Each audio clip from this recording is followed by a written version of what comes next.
देखिए, आज की सबसे बड़ी खबर ये बिहार में बनी है कि राहुल गांधी से जब सवाल पूछा गया कि तेजस्वी यादव तो कहते हैं वो राहुल गांधी को प्रधानमंत्री बनाएंगे, क्या आप तेजस्वी यादव को मुख्यमंत्री बनाएंगे? तेजस्वी यादव को मुख्यमंत्री बनाने के सवाल पर राहुल गांधी कन्नी काट गए, उन्होंने इसको इनकार कर दिया। अब तो तेजस्वी यादव को जब उनके सहयोगी मुख्यमंत्री मानने को, उम्मीदवार मानने को तैयार नहीं है, तो कोई जनता उनको क्या बनाने वाली है? साफ पता लग गया कि कांग्रेस और महागठबंधन राजद के बीच में जबरदस्त झगड़ा है। अभी मुख्यमंत्री पद को लेकर जबरदस्त लड़ाई है। इसलिए राहुल गांधी ने तेजस्वी यादव को मुख्यमंत्री का उम्मीदवार बनाने से एक तरह से मना कर दिया। तेजस्वी यादव भी राहुल गांधी की तरह इलेक्शन कमीशन को टारगेट कर रहे हैं, इलेक्शन कमीशन को आरोपित कर रहे हैं, क्योंकि राजद और महागठबंधन का जो इंटरनल सर्वे है वो उनको बता रहा है कि वो चुनाव जीतने वाले नहीं है। इसलिए अभी से चुनाव की हार का ठीकरा किस पर फोड़ा जाए, उसके लिए सॉफ्ट टारगेट उन्होंने इलेक्शन कमीशन को बना लिया है।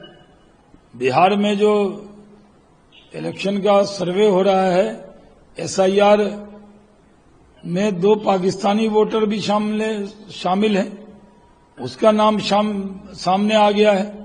अब ये लोग जवाब दें, जो लोग एसआईआर के विरोध में थे उनको ये जवाब देना चाहिए कि क्या पाकिस्तानी वोटर के भरोसे वो चुनाव लड़ना चाहते हैं?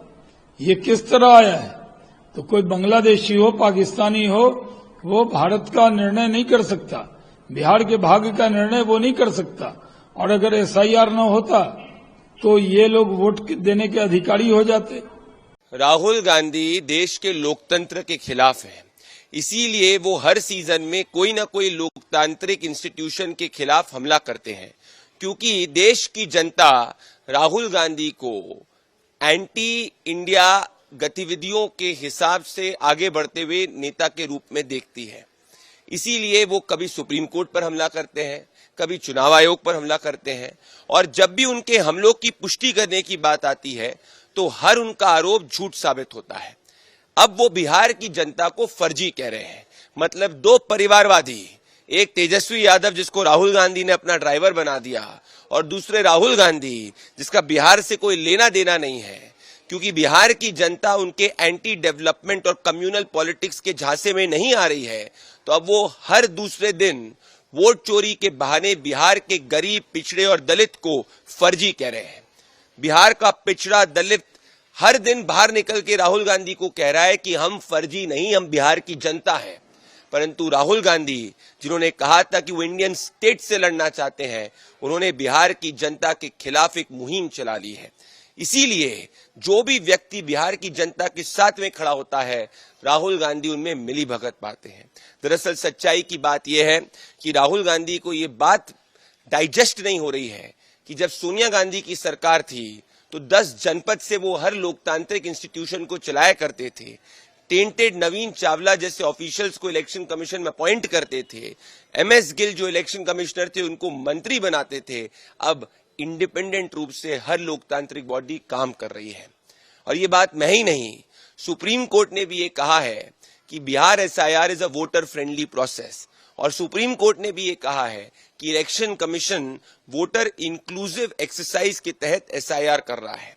परंतु अपने घुसपैठियों के वोट को बचाने के लिए राहुल गांधी बिहार की जनता को फर्जी कह रहे हैं।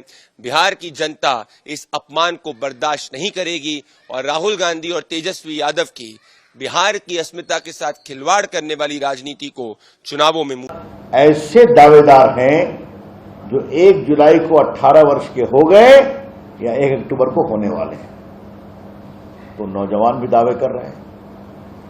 तो 99% लोगों ने दावेदारी कर दी, अपना आवेदन दे दिया। बाकी 1 सितंबर लास्ट डेट है, बाकी भी 100% हो जाएगा। तो क्या परेशानी है आपको? और एक बात जो मैं कहना चाहता हूं, जो चुनाव आयोग ने ही कहा है कि सभी पार्टियों के 1,60,000 BLOs हैं, किसी ने आपत्ति नहीं किया। मैं रिपीट कर रहा हूं, 1,60,000 में शायद एक या दो ने किया है, तो ऑब्जेक्शन क्यों नहीं कराते हैं? तो खाली फ्री स्टाइल। राहुल गांधी, तेजस्वी यादव एक चीज बताएं,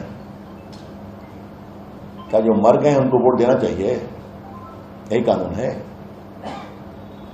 राहुल गांधी, तेजस्वी यादव एक चीज बताएं, जो 2 जगह वोटर हैं उनको वोट देने दिया जाए, और तीसरा जो बिहार छोड़कर चले गए हैं लगभग 30 लाख लोग, उनको वोट देने दिया जाए। और वैसे भी 2 महीना ऑब्जेक्शन का समय है, 1 महीना शायद, आप दीजिए ना, आप बताइए तो सुनवाई होगी, कार्रवाई होगी। तो काम कुछ नहीं करेंगे, कभी काली जीप, कभी हरी जीप, कभी थार गाड़ी, कभी मार गाड़ी और घूमते हुए सबको गाली पड़ते रहेंगे। राहुल गांधी जी, अब देश बहुत आगे निकल गया है, अब देश जिम्मेवारी की बात अपेक्षा करता है। मैं इतना भूल ही गया, स्पीकर साहब हमको बोलने नहीं देते हैं, उनको भी नहीं छोड़ा, और जब बोलते हैं तो इतना कसकर बोलते हैं। एक मुक्का मार दिया, हम लोग बैठे हुए थे पार्लियामेंट पर सब सिंदूर की बहस में, कि स्पीकर साहब को कहना पड़ा कि वो संसद की प्रॉपर्टी है, जरा सा। एक बार संविधान के 75 ईयर्स पर बहस हो रही थी, मेरा भाषण था उनके बाद, ऐसा ज्ञान दे रहे थे, 5-6 साल में व्यक्ति जवान हो जाता है। तपस्या करने से शरीर में गर्मी आती है। हम लोग भौचक हो गए, तो बाद में हमने कहा, अध्यक्ष जी, आज तो मैं ज्ञान का ऐसा सागर माननीय विपक्ष नेता से प्राप्त कर रहा था कि मुझे जाके पढ़ाई करनी पड़ेगी। जो हमारे तपस्वी हिमालय में बैठ के तपस्या कर रहे हैं, आज तो उनको लगेगा कि इंदिरा गांधी का पोता क्या बोल रहा है, और तपस्या व्यर्थ है क्या? यही तो उनका हाल है।